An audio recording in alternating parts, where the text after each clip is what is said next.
former F1 boss Bernie Ecclestone will be charged with fraud by false representation following an HMRC investigation into overseas assets believed to be worth more than £400 million. In the thrilling world of Formula One, one name sticks out among the roaring engines and screeching tyres: Bernie Ecclestone. For decades he ruled supreme, organising the heart-pounding show virtually single-handedly. His reign was a tale of intrigue and daring stunts, with the high-octane world of motorsport based not on contracts and clauses, but on the ageless currency of handshakes and the crackle of face-to-face negotiating. To really grasp the mythology, one must dive into the fascinating background of the man who propelled Formula One into sporting history. Bernard Charles Ecclestone, born on October 28, 1930, is a British former business mogul. He was the previous CEO of the Formula One Group, which manages Formula One racing and owns the commercial rights to the sport. As such, he was widely referred to in journalism as the F1 Supremo. He began his career as a racing driver, entering 2 Grand Prix races during the 1958 season, but failing to qualify for either. He then became the manager of drivers Stuart Lewis-Evans and Jochen Rindt. In 1972, he bought the Brabham team, which he ran for 15 years. As a team owner, he joined the Formula One Constructors Association. His control over the sport, which arose from his pioneering sale of television rights in the late 1970s, was primarily financial. Under the terms of the Concord Agreement, Ecclestone and his companies also controlled the administration, setup and logistics of each Grand Prix, making him one of the wealthiest men in the United Kingdom. Ecclestone's most significant contribution was his role in shaping the modern landscape of Formula One governance. He consolidated influence in the sport by sheer willpower and crafty bargaining methods, eventually becoming its de facto king. His influence spanned all aspects of Formula One, from car design to racetrack selection. He knew exactly what to monetize about F1 and the new markets which were eagerly waiting for such a spectacle. It took almost 4 decades riddled with numerous controversies, but till then, F1 had become the multi-billion-dollar sport which it is today. There is enough money for the teams today that they can build sustainable business models around it. In theory, if prize distribution would have been more equitable, then it would certainly have happened numerous times. F1 stands today as the most sophisticated and technically advanced sport of all time, with a very high level of professional conduct, safety and sporting standards. Not that all credit goes to him, there are a number of people who worked smart and hard to make it possible. But he did play the role of the dictator, which F1 needed badly at the time. Under Ecclestone's leadership, Formula One grew from a small sport to a multi-billion-dollar industry, capturing viewers around the world with its combination of speed, technology and luxury. While his techniques were often controversial, there's no disputing that he made a lasting effect on the sport he loved. He didn't just run Formula One, he defined it, establishing a legacy that will last for years. Bernie Ecclestone's tenure as the mastermind behind Formula One has been mired in controversy and suspicion, with a litany of financial scandals casting a dark shadow over his illustrious career. From bribery allegations in Germany to a string of questionable financial dealings, Ecclestone's reputation has taken a beating, tarnishing his once untouchable image within the sport. Ecclestone's lofty legacy was put into the shade in October 2023 when he confronted the hard reality of legal penalties. Ecclestone was convicted of tax fraud by false representation and found himself in the midst of a judicial tempest, a long cry from the thrilling world of Formula One he formerly ruled.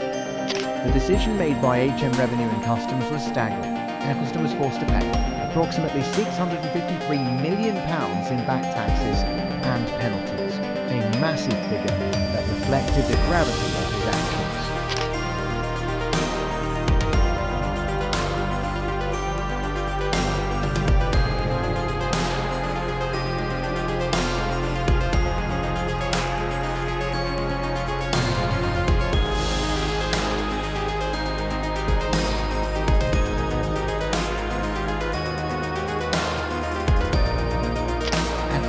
A man accustomed to controlling his own destiny, saw the sentence as a grave reckoning. Despite his vast money and influence, he was unable to avoid the long arm of the law. The sentence was severe: 17 months in prison, suspended for 2 years. It was a striking reminder that even the most powerful are not above the law. a humiliating false embrace for a man who had once appeared untouchable. Nevertheless, Ecclestone's unwavering spirit persisted despite the legal chaos and the threat of imprisonment. He confronted the failure with his usual resolution, determined to weather the storm and restore his rightful place among the greats of Formula One, despite the dark cloud hanging over his reputation. The road ahead might have been difficult for Bernie Ecclestone, but his unflinching resolve would always drive him forward and prepare him to face any problems that might arise. His tendency towards direct criticism also didn't help matters. He frequently openly criticised drivers, Nico Rosberg among them, demeaning their contributions to the sport and damaging relationships with all important members of the Formula One community.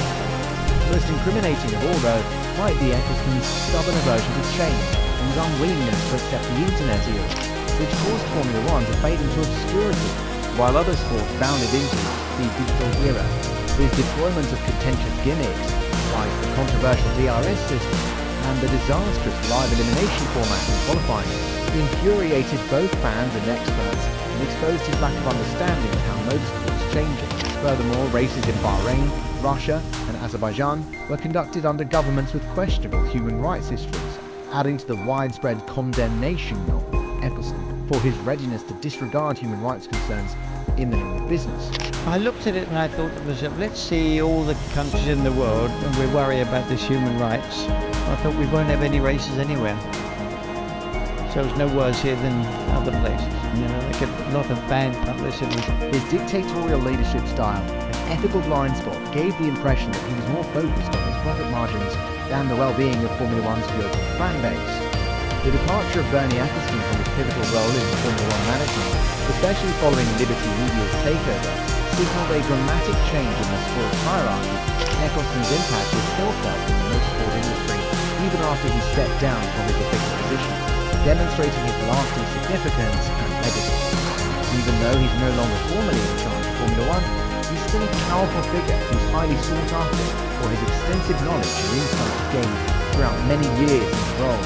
His sporadic remarks on topics pertaining to Formula One are considered significant, as they demonstrate his profound comprehension of the sport's nuances and his distinct viewpoint on its development. Addressing his romantic life, he's always been in the spotlight. The public has always been fascinated by his sexual relationships and family dynamics, from his first marriage to Ivy to his present union with Fabiana Flosi. Ivy, his first wife, marked the beginning of his journey. With Deborah starting her own family, Bernie's now a proud great-grandfather.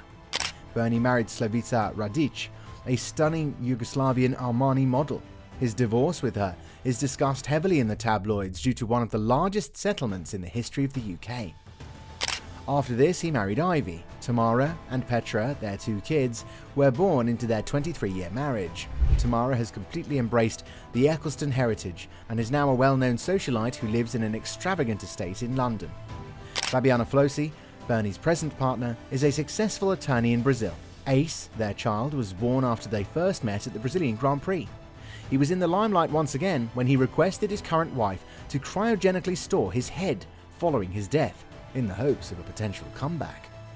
Living in unparalleled luxury, Bernie and Fabiana have a combined net worth of more than $4 billion. The media is often fascinated by their numerous yachts. At the age of 89, he became a father in 2020 when he welcomed his son Ace, strengthening his relationship with Fabiana and adding another chapter to his remarkable life. He lives a lavish lifestyle as a coffee grower in Brazil post-retirement. His wealthy fortune guarantees that the media will always be interested in his way of life. His impact remains steadfast in the ever-changing motorsport arena, influencing Formula One's course and motivating upcoming generations of fans and industry insiders alike. Even if his position may have changed, his legacy will live on as a result of his extraordinary contributions to the sport that he helped become a worldwide sensation. There's optimism that Formula One will move past its historical controversies and towards a more forward-thinking, inclusive future under Chase Carey's direction.